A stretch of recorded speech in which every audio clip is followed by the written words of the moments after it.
Bayangkan, sebuah kota kecil di ujung timur Nusantara Dili, Timor Timur, pada pagi yang tenang, di tanggal 12 November 1991.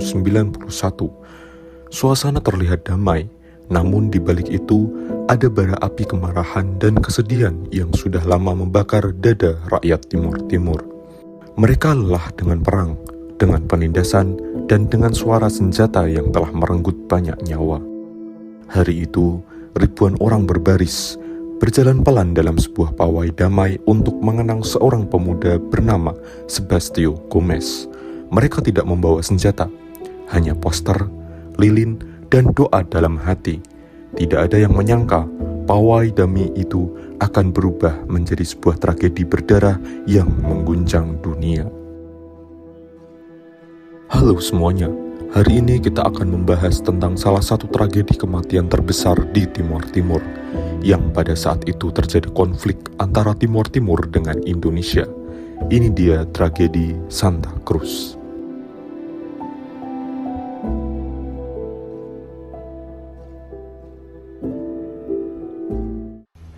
Sejarah panjang Timor Timur dipenuhi dengan pergolakan dan penderitaan sejak abad-abad sebelumnya. Pada tahun 1975, setelah hampir 400 tahun menjadi jajahan Portugis, Timor Timur mendeklarasikan kemerdekaan melalui Partai Fretilin. Namun kemerdekaan itu hanya bertahan selama 9 hari, sebelum Indonesia melakukan operasi militer dan menduduki wilayah itu dengan alasan mencegah penyebaran komunisme di Asia Tenggara. Invasi itu disambut dengan perlawanan sengit dari rakyat Timor Timur yang menolak integrasi ke Indonesia. Tahun-tahun berikutnya dipenuhi dengan darah dan air mata. Perang gerilya berkecamuk di pegunungan, desa-desa dibakar, ribuan orang ditahan, disiksa, bahkan hilang tanpa jejak. Jumlah korban jiwa terus bertambah hingga mencapai puluhan ribu orang. Suasana di Timor Timur selalu tegang, dengan bayang-bayang senjata yang terus mengintai. Memasuki tahun 1990-an, dunia mulai melirik kondisi Timor Timur. Meski secara diam-diam, aktivis-aktivis muda Timor Timur, generasi yang tumbuh di bawah pendudukan, mulai menyuarakan perlawanan dengan cara baru.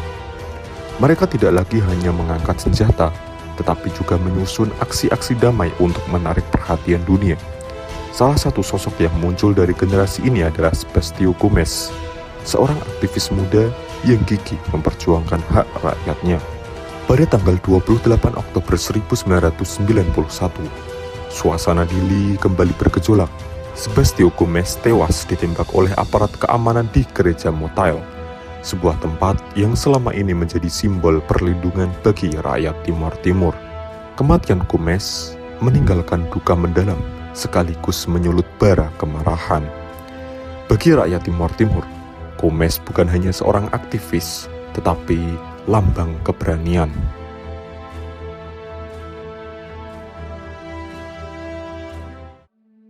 Pagi itu, 12 November 1991, langit kota Dili tampak cerah, seolah tak memberi tanda bahwa sebuah tragedi besar akan segera terjadi. Di gereja Motael, ratusan warga mulai berkumpul. Mereka datang dengan pakaian sederhana, beberapa membawa lilin, bunga, dan spanduk. Suara doa dalam bahasa Portugis dan Tetum terdengar lirih, menyatu dengan desu angin laut yang menyapu jalanan. Di sana, mereka berkumpul untuk mengenang Sebastião Gomes, aktivis muda yang 2 minggu sebelumnya ditembak mati oleh aparat keamanan Indonesia di tempat suci itu. Setelah misa arwah selesai, suasana semakin hangat dengan semangat perlawanan yang terpendam. Sekitar pukul 8 pagi, massa yang kini berjumlah ribuan mulai bergerak keluar dari gereja. Mereka memutuskan untuk melakukan pawai damai menuju pemakaman Santa Cruz, tempat di mana Sebastião dimakamkan. Dengan langkah pelan namun penuh tekad, mereka berjalan menyusuri jalanan kota Dili sambil meneriakkan yel-yel pro kemerdekaan, Viva Timor Leste, atau Hidup Timor Timur. Di sepanjang jalan, warga semakin banyak bergabung.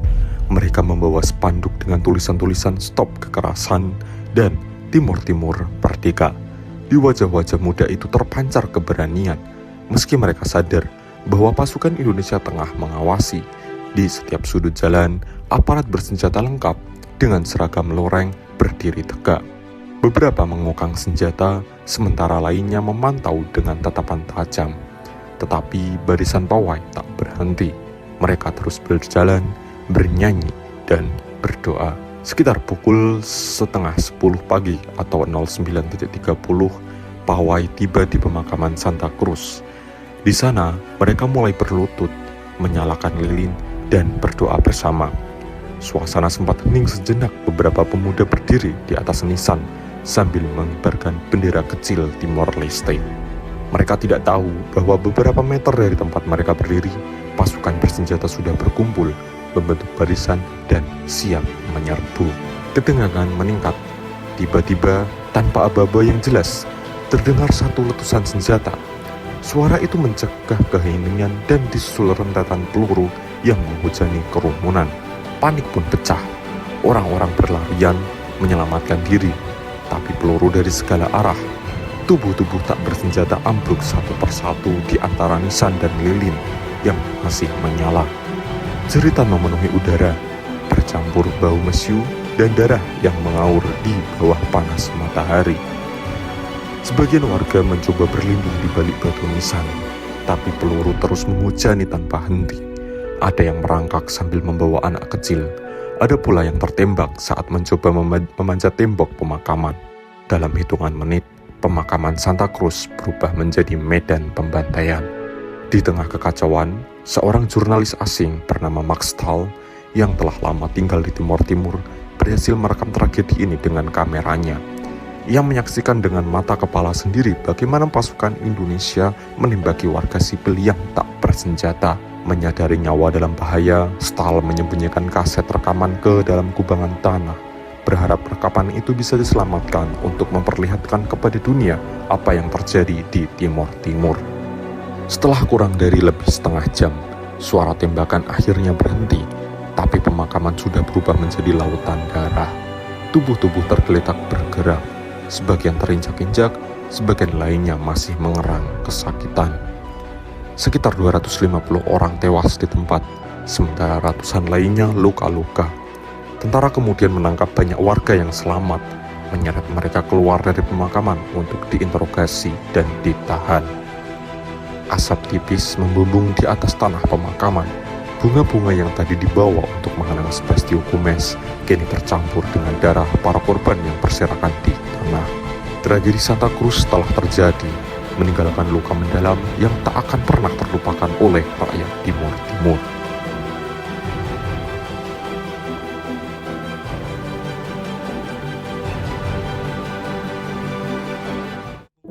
Ketika senjata akhirnya diam dan asap mesiu menghilang dari udara Dili, pemakaman Santa Cruz telah berubah menjadi ladang kematian.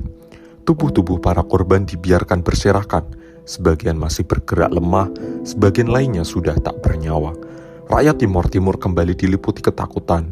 Mereka yang selamat dari rentetan peluru kini terus menghadapi penangkapan, interogasi, dan penyiksaan oleh aparat keamanan Indonesia.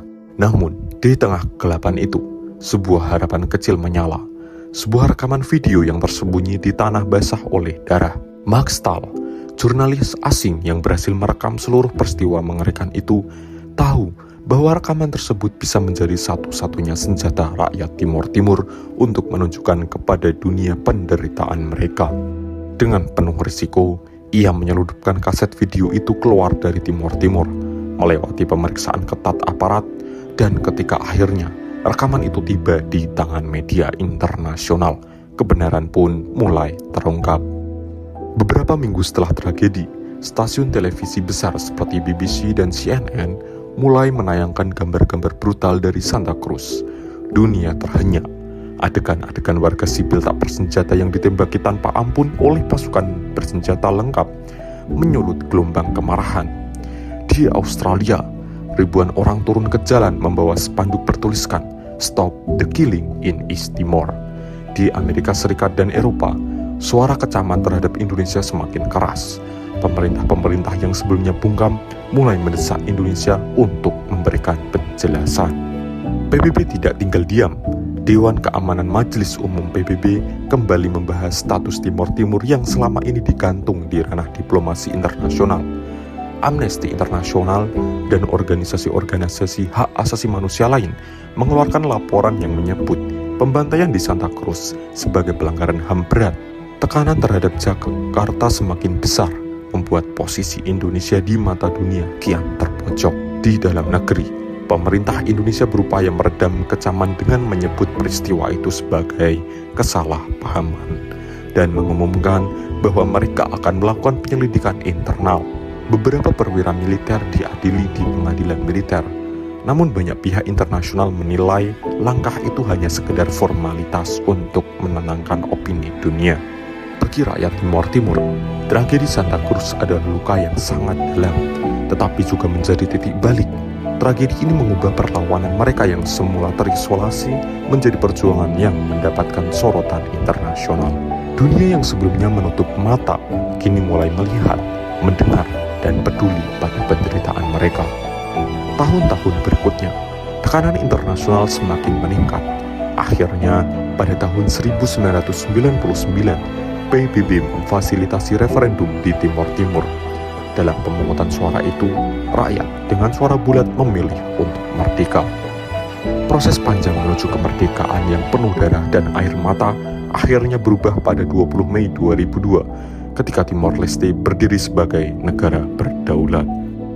Tragedi Santa Cruz tetap hidup dalam ingatan kolektif bangsa itu. Setiap tanggal 12 November, rakyat Timor Leste memperingati hari itu sebagai Hari Pahlawan Nasional. Mengenang mereka yang gugur dan memastikan dunia tak pernah lupa bahwa kebebasan mereka dibayar dengan nyawa ratusan anak bangsa. Dari tanah pemakaman yang dulu menjadi saksi bisu pembantaian, kini berdiri tugu peringatan yang membawa pesan. Meski peluru bisa membungkam suara rakyat untuk sesaat, kebenaran akhirnya akan menang. Santa Cruz bukan hanya sebuah tragedi, ia adalah simbol keberanian rakyat kecil yang melawan kekuatan besar. Sebuah cerita tentang penderitaan, perlawanan, dan kemenangan.